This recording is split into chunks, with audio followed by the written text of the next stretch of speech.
অবশেষে গ্রেফতার হলো শহরে আতঙ্ক সৃষ্টিকারী সিরিয়াল কিলার। 1 ঘন্টার ব্যবধানে পর পর 3টি খুন করে পালানোর সময় তাকে গ্রেফতার করে পুলিশ। আজ সকাল 9:30টায় এই সিরিয়াল কিলার নেতা আসলাম তালুকদারের ভাগ্নে সোহেল ওরফে ডিজে সোহেলকে নৃশংসভাবে খুন করে। এর প্রায় 20 মিনিট পর ঢাকার একটি হাসপাতালে ঢুকে খুন করে ডক্টর পিরাজকে। এর প্রায় 30 মিনিট পর কারণবাজার এলাকায় খুন হন ওসি শরীফ।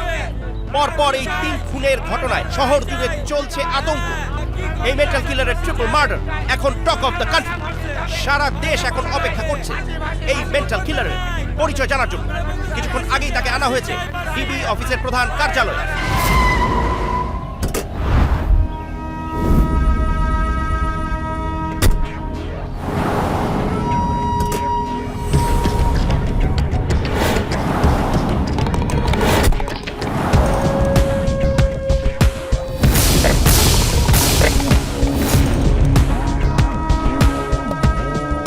আমি ডিসি ডিবি পারভেজ চৌধুরী, উনি এসি পাভেল আর উনি ইন্সপেক্টর রিফাত।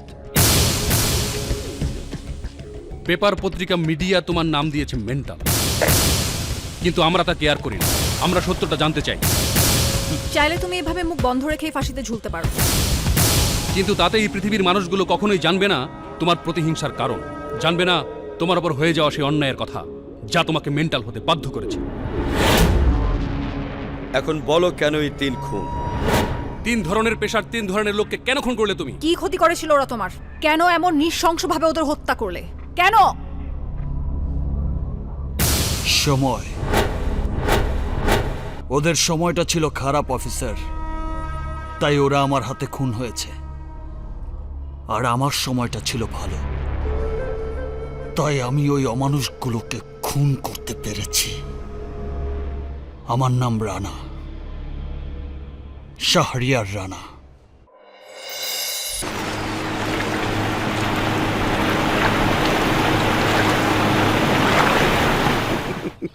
ভালোই হলো, রাতে গেল পড়শির পার্টি আর সকাল সকাল জোশ না।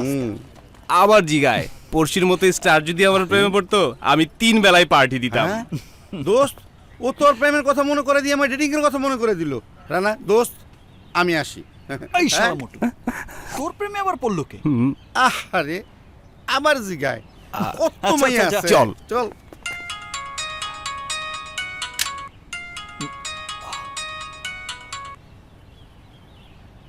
হ্যাঁ মামা বলো। রানা, দুলাভাইরে পুলিশ অ্যারেস্ট করে থানায় নিয়ে গেছে। হোয়াট? থানায়? এত বড় সাহস তোদের! আমি ডিউটিতে থাকা অবস্থায় আমার এলাকায় তোরা ছাঁদাবাজি করিস?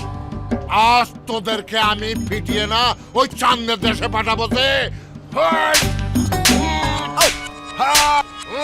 পার্টি চাঁদা দেবার জন্য ফোন করছে, ফোনটা রিসিভ করি স্যার। কি চাঁদা দেওয়ার জন্য ফোন? এই গতবার ধরা খাবার পরে বলেছিলি কি মনে আছে? বলেছিলি আমাকে একটা নতুন আইফোন 6 দিবি।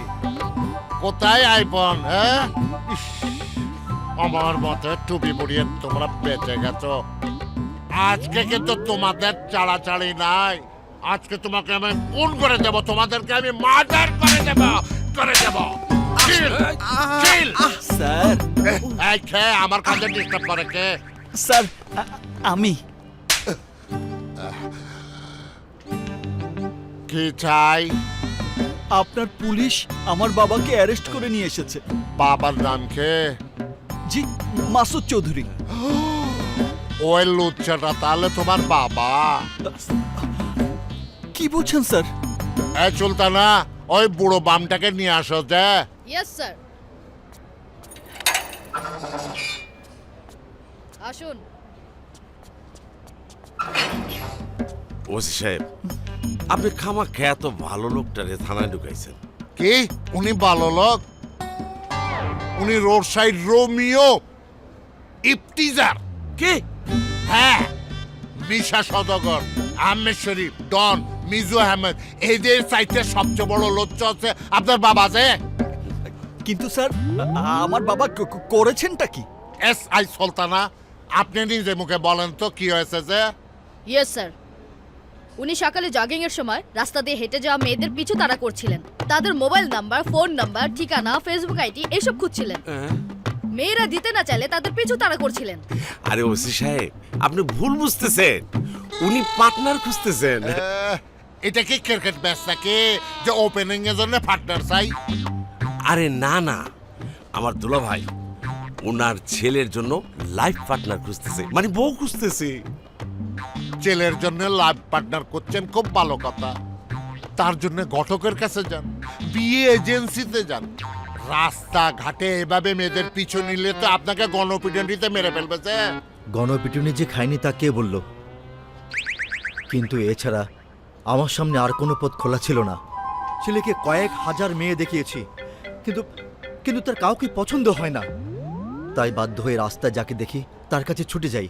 দেখো ভাই, সব লোকেরই একটা নির্দিষ্ট বয়সে বিয়ে করে নেওয়া উচিত। বিয়ে করে সুখে থাকবা এইরকম গ্যারান্টি আমি দিতে পারবো না যে, কিন্তু এই ভুল সবাই করেছে। তুমিও করে ফেলো ভাই। মিস্টার চৌধুরী, এদিকে আসেন না, লজ্জা পাবার কিছু নেই, আসেন তো। শোনেন, আপনার ছেলেকে না আমি বুঝিয়ে দিয়েছি, আপনি বাসা নিয়ে গিয়ে না, সরি, ওকে বিয়ে দিয়ে দেন। যান আপনারা, ওকে বিয়ে। আসি স্যার, চলো বাবা। আসসালামু আলাইকুম, আসেন দুলা ভাই। এই চৌধুরী সাহেব, শোনেন না, আপনার ছেলের বিয়েতে আমাকে দাওয়াত দেবেন যে। ঠিক আছে, ঠিক ওকে আছে। বাই। আসেন। ওহো বাবা, তুমি এসব ছেলে মানুষই থামাবে? না, থামাবো না। যতদিন তোর ভাই মেয়ে ঠিক না করবে ততদিন আমার এই ছেলে মানুষই চলতেই থাকবে। তোর বিয়ে ঠিক হয়ে গেছে, 3 মাস পর তোর হবু জামাই সুমন এসে তোকে বিয়ে করে নিয়ে যাবে, কিন্তু তার আগে ওকে বিয়ে করে ঘরে বউ আনতেই হবে। কিন্তু মেয়ে পছন্দ না হলে আমার ছেলে কি করবে? তুমি চুপ করো। তোমার ছেলে সুন্দরী না হলে বিয়ে করবে না। আরে বাবা, এখন হচ্ছে মিডিয়ার যুগ। সুন্দরী মেয়েরা সব শো বিজনেসের নায়িকা হয়ে গেছে, নতুবা মডেলিং করে দেশে বিদেশে ঘুরে বেড়াচ্ছে। আরে বাবা, বাকি যারা আছে তাদের মধ্য থেকে একজনকে বিয়ে করলেই তো পারে। বাবা, মানুষ বিয়ে করে সারা জীবনের জন্য, আর যাকে দেখে প্রেম আসে না তাকে নিয়ে আমি সারা জীবন কিভাবে ঘর করব? প্রেমে পড়ার মতো সুন্দরী মেয়ের জন্য একটু অপেক্ষা তো করতেই হবে। মৌ, তুই তোর ভাইকে বোঝা, দরকার হলে বিয়ের পরে প্রেম করবে। নো, এভাবে আমি বিয়ে করতে পারবো না। আহা রানা, কি শুরু করলি? তোর কেমন মেয়ে পছন্দ তা তোর বাবাকে বুঝিয়ে বল। আমার ডিমান্ড একটাই, যাকে বিয়ে করব তাকে দেখার সাথে সাথে ঝটকা লাগা চাই, 1000 ভোল্টের কারেন্টের ঝটকা।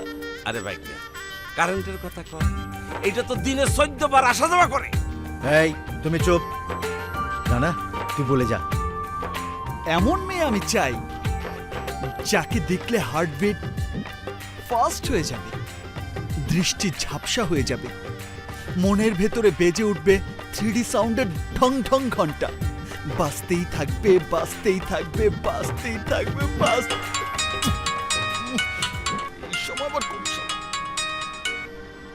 হ্যালো দোস্ত, তাড়াতাড়ি আয়, হাসপাতালে রতনের মরণ ঘন্টা বাজতাছে। রতন? কোন হাসপাতালে? পঙ্গু হাসপাতালে। রতন? আরে কি হয়েছে তোর? শালারপুর সুইসাইড করতে গেছিল, ওভারব্রিজের উপরে থেকে লাফ দিছে, আর ঠিক সেই সময় নিচ দিয়ে একটা 2 তলা বিএটিসি বাস যাইতেছিল। বাসের উপরে পইরা শালা তো মরে নাই, এই পাড়া ভাঙছে আর এই গাঁটটা ভাঙছে। সুইসাইড? আই শালা, তুই সুইসাইড করতে গিয়েছিলি কেন? দোস্ত, এই সারা উপায় ছিল না। ওই মাইয়া আসল আর তার মামা মিল্লা আমারে ফিটিং দিয়া ফতুর কইরা ফেলাইছে। আমার সব কিছু শেষ। মানে কিভাবে? ওই মাইয়া প্রথমে আমার লগে প্রেমের অ্যাক্টিং করছে, কয় আমি নাকি দেখতে হিরো সুপারস্টার সাকিব খানের মতো। তুই তো জানোস আমি সাকিব খানের কত বড় ফ্যান। ওইটা গেলাম, তারপর আমারে ফোন করে কয় মামারে বিয়েতে রাজি করাইতে হইলে এলইডি টিভি দিতে হইব। আমি হুন্ডা বেচা 68 ইঞ্চি এলইডি টিভি কিনা দিছি। তারপরে কয় মামারে ওয়াশিং মেশিন কিনে না দিলে মামা বিয়ে করতে দিব না। আমি মায়ের চেন বেচা ওয়াশিং মেশিন কিনা দিছি। তারপরে কয় মামার মোবাইলে 5000 টাকা ফ্ল্যাক্সি দিতে হইব। আমি আবার মানি ব্যাগ চুরি করে ফ্লাক্সি দিছি। তারপর গতকাল এক আইসক্রিম পার্লারে গিয়া দেখি মাইয়া আমার মতো আরেকটা মগারে ফিটিং দিতেছে। এর লেগে আমি মনের দুঃখে ব্রিজ থেকে লাফ দিয়া সুইসাইড খাইতে চাইছি। তুই কোনোদিন তোর মার মোবাইলে 10 টাকা ফ্ল্যাক্সি করেছিস? শরম দেশকে। আরে আজকালকার মেয়েরা আইফোন আইপ্যাড থেকে শুরু করে নেল পলিশ নেল কাটার কিছুই নিজের টাকায় কেনে না। তোর মতো বলদ খুঁজে বের করে করে শুধু ফিটিং দেয়। জেনে রাখ, এখনকার মেয়েরা হচ্ছে 3 ধরনের, এলসিডি, এলইডি আর 3D। এলসিডি টাইপের গুলো প্রেম করবে, পকেটের টাকা শেষ হয়ে গেলেই চলে যাবে। এলইডি প্রেমের অ্যাক্টিং করবে, যখন ইচ্ছে হবে টিস্যুর মতো ফেলে দিয়ে চলে যাবে। আর 3D, ওরে বাপ রে বাপ, এরা হচ্ছে গভীর জলের ফিশ। হাত ইশারায় কাছে ডাকবে, ধরতে গেলেই পুরো দোস্ত আমারটা কি 3D টাইপের? শালা মারবো এক থাপ্পড়। ওই মেয়েকে উচ্চ শিক্ষা দেওয়ার বদলে প্রেমের বাকবাকুম টাকা হচ্ছে। আরে এই ব্যাগ ওর দিয়ে তো কিচ্ছুই না, যা করে তরি করতে। আমার বন্ধুর এত বড় সর্বনাশ করে পার পেয়ে যাবে প্রশ্নই আসে না। এইবার মামা ভাগ্নিকে সাইজ করব আমি। আমার পরে আর কোনো রোমিওকে পটানোর সুযোগই পাবে না।